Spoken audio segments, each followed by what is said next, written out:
안녕하십니까. 현대투자연구소 송조입니다. 최근에 K-팝 관련 책이 한 권 나왔습니다. 김영대 음악평론가라고 예전에 BTS 더 리뷰를 썼던 분인데요. 제가 방송에서 한번 소개를 했던 기억이 나고, 개인적으로는 그 책을 읽고 많은 영감을 얻었습니다. 자, 새로운 책 제목은 지금 여기 아이돌 아티스트이고요. 자, 오늘 간략하게 요약해 보겠습니다. 그리고 방송 제목처럼 하이브 대 카카오, 카카오 대 하이브 비교 분석을 해보도록 하겠는데, 카카오 같은 경우는 일단 그 상당 위기 국면이 아닌가 생각이 되고, 하이브에게는 최근 눌림목이 또 추가로 매수할 수 있는 좋은 기회가 되지 않을까 생각이 됩니다. 자, 지금 여기 아이돌 김영대 평론가 프로필을 보니까 연세대 경영학과를 졸업하시고 그 다음에 워싱턴대 음악학과 박사학위를 받았더라고요. 자, 하여튼 그 책 내용이 굉장히 좋습니다. 지금 이제 하이브를 이제 많이 갖고 계시고 또 이제 관심 있으신 분들은 한번 읽어보시면은 뭐 투자하시는 데도 상당히 도움이 되지 않을까 생각이 드는데요. 앞서 말씀드린 바와 같이 제가 BTS 더 리뷰라는 책을 읽고 뭐 나름대로 제가 하이브에 대해서 확신을 가졌다고 또 보시면 될 것 같아요. 간략하게 요약을 해보도록 하겠습니다. 지금 여기 아이돌 아티스트. 결과적으로 이제 뭐라 그럴까요? 그 아이돌 하면 우리가 사실 좀 많이 폄훼하는 경우가 있죠. 그런데 이제 아이돌 역시도 이제 아티스트로 우리가 재정의하고 해석을 해야 된다. 그런 내용이 주가 되는 것 같습니다. 아이돌은 이제 아티스트다. 영미권 중심 로키즘적 사고에서 벗어나, 로키즘적이라는 게 이제 락을 얘기하는 거죠. 락 하면 또 우리가 비틀즈를 생각하는데, 비틀즈 하면 우리가 전형적으로 이제 아티스트로 해석을 하죠. 그런데 뭐 K-팝 역시도 우리가 아티스트로 해석을 해야 된다. 그런 내용인 것 같습니다. 자, K-팝의 뭐 댄스라든가 퍼포먼스 이런 것들도 음악적인 굉장히 중요한 요소이고요. 아티스트의 어떤 그 정체성으로 해석을 해야 된다. 그런 내용이고, 그 10가지 K-팝 현상에 대해서 나왔는데요. 이번 시간은 제가 5, 6, 7, 8, 9를 빼고 1, 2, 3, 4, 10번까지만 요약을 해보도록 하겠습니다. 자, K-팝이란 무엇일까? 어떤 K-팝이라는 비음악적 범주가 아니라 락이라든가, 전에도 한번 말씀드렸죠. 락이라든가 힙합, 뭐 R&B 이런 새로운 어떤 그 정해진 장르로 뭐 해석을 할 필요가 있다. BTS의 어떤 그 차별화, 뭐 극단적 차별화가 되겠죠. 역시 그 철학적 사유라든가 인문학적 깊이를 통한 어떤 그 건전한 콘셉트라든가 세계관을 갖고 있다고 보는 거죠. 제가 그 전에 BTS 더 리뷰를 제가 그 방송에서 소개해드리면서 그런 얘기를 했어요. 사실 비틀즈 같은 경우 좀 저항의 문화인데, 지금 BTS 같은 경우도 저항인데 건전한 저항 정신이 아닌가 생각이 됩니다. 자, 두 번째는 이제 K-팝은 버블검 팝인가? 버블검이라는 게 이제 풍선껌을 의미하는 건데요. 풍선껌처럼 이제 달콤하고 하고 가볍고 뭐 어리다 이런 의미고, 대체적으로 이제 그 10대 이하의 어떤 10대 이하의 연령층을 상대로 해서 만들어진 그런 노래고, 우리가 흔히 얘기하는 뭐 유행가 정도로 해석하면 될 것 같아요. 그게 이제 아니란 얘기죠.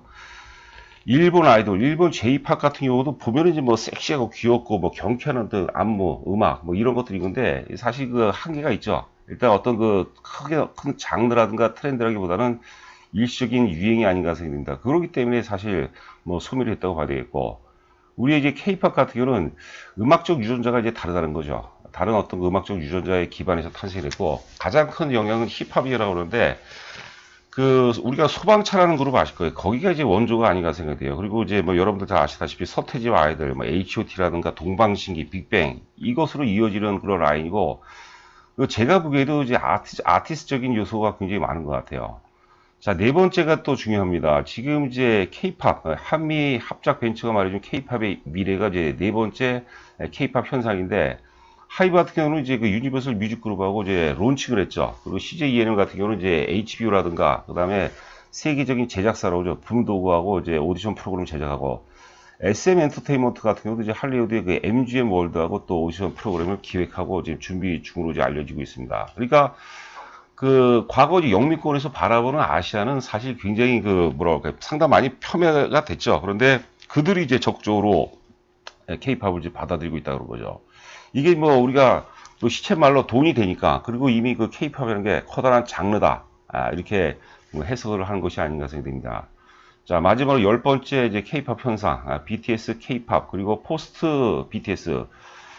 BTS가 만드는 것은 K-팝, 단순히 K-팝이 아니라 이전 세대의 어떤 서구권이라든가 한국 대중음악의 유산이 축적되어서 만들어진 것이고, 케이팝이 아니라, 케이팝에 우리가 가둬둘 것이 아니라 마이클 잭슨이라든가 뭐 퀸이라든가 듀란 듀란 이런 반열로 재해석해 볼 필요가 있다. 뭐 그런 내용이 될 것 같습니다.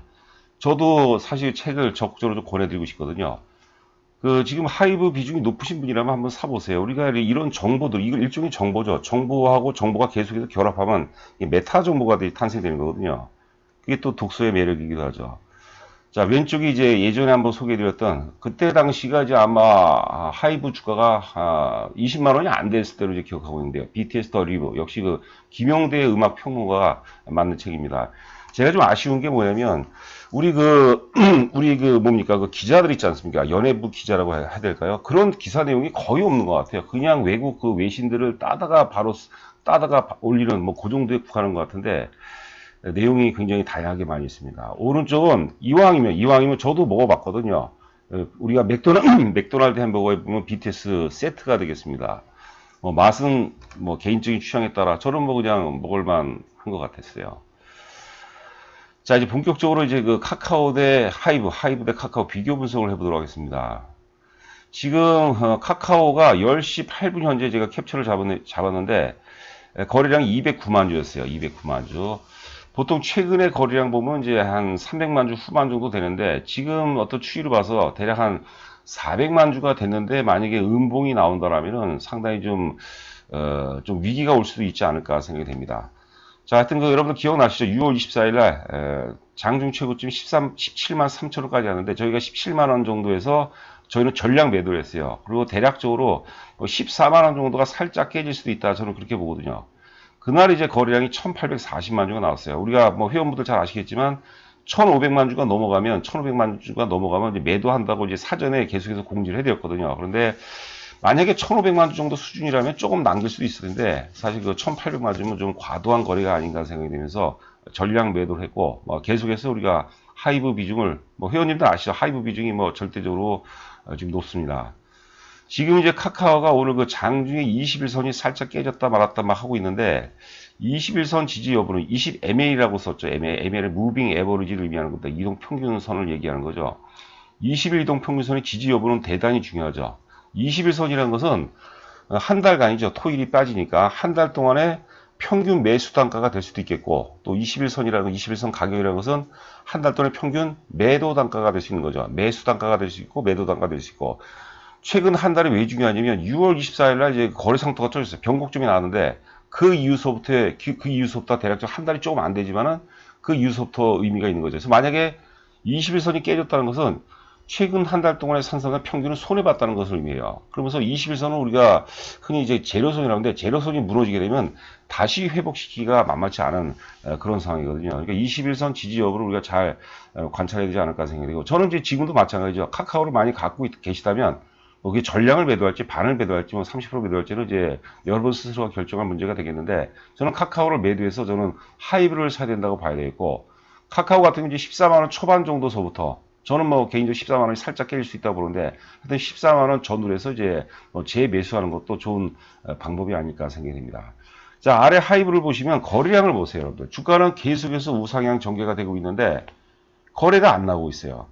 그 지난번에 이제 블록딜 당시에 이제 거래량이 480만 주가 484만 주가 나왔거든요. 블록딜 물량 자체가 이제 286만 주예요. 그러니까 대략적으로 순수 블록딜 물량을 제외하고 나면은 200만 주가 거래되는데 굉장히 많이 터진 거죠. 그 200만 주어치를 누군가는 팔았어요. 파는 세력들은 당연히 주가가 빠질 것이라고 예상하고 팔았겠죠. 반대로 200만 주 또 산 사람이 있어요. 그런데 중요한 것은 뭐냐면 블록딜이라는 악재였죠. 블록들이 여러분들 절대 악재가 아니에요. 근데 이제 할인율이 너무 컸던 거죠. 9%까지 할인이 되다 보니까 악재로 가니까 이 악재에 의해서 악재라는 현상을 보고 판 사람들은 당연히 팔고 싶은 욕구가 있겠죠. 그러니까 팔았는데 그런데도 그런 악재에도 불구하고 뭐 큰 악재는 아니지만 여태까지 그런 악재에도 불구하고 200만 주어치를 산 사람들 그 우리가 악재와 불신에 의해서 매집한다는 거죠. 조셉 그랜빌 이론의 아주 핵심이 되겠습니다. 그게 큰 기준이 되는 거예요. 그 대략적으로 30만 원이거든요. 장중 저가가 제 기억으로 28만 6,500원인가로 제가 기억하고 있는데 여하튼 한 대략 29만 원 정도가 굉장히 중요한 향후 주가에 굉장히 중요한 영감은 아니고 어떤 결정적인 어떤 근거를 제시할 가능성이 높다고 보는데 이유가 어떻든 그 이후에 주가가 계속해서 우상향으로 오르기 때문에 그때 개입된 세력의 힘의 세기가 상당히 세다. 저는 이렇게 그 해석을 하고, 지금 조정은 오히려 지나고 나서 보니까 자연스러운 조정인 것 같아요. 왜냐하면 역사적 최고점이 대략 이제 35만 원이죠. 34만 7,490원인데 거기 돌파로 해서는 어떤 수급적인 변화가 있어야 돼요. 근데 블럭딜링 인해서 어설픈 매도 세력이 이탈이 되고 새로운 어떤 프리션, 신선한 세력이 개입됐다. 저는 이렇게 뭐 해석을 해보고 싶습니다. 자, 다음에는 이제 우리가 그 실적을 한번 보도록 하겠습니다. 왼쪽이 이제 카카오가 되어 있고 오른쪽에 이제 하이브가 되겠는데요. 카카오 보시게 되면 2019년도 영업이익이 2,060억이었어요. 2,068억. 그다음 2020년 작년 같은 경우가 이제 4,560억이라고 60억 정도로 보죠. 4,560억. 그러니까 2,060억에서 4,500억이 실적이 100% 이상 급증했으니 주가가 당연히 작년에 많이 오를 수밖에 없는 거죠. 자, 그리고 4,560억에서 지금 이제 올해 예상 영업이 대략적으로 한 7,200억 잡아요. 그러니까 올해도 오르는 게 맞아요. 그런데 영업이익 증가율이 굉장히 중요한 겁니다, 여러분들. 예전에 그 삼성전자 2017년도 영업이익이 제 정확한 수치는 모르겠고 53조였어요, 53조 영업이익이. 그리고 2018년도가 58조였어요. 영업이익은 증가했어요. 근데 주가는 박살이 나버렸어요. 영업이익 증가율이 굉장히 둔화가 돼버린 거죠.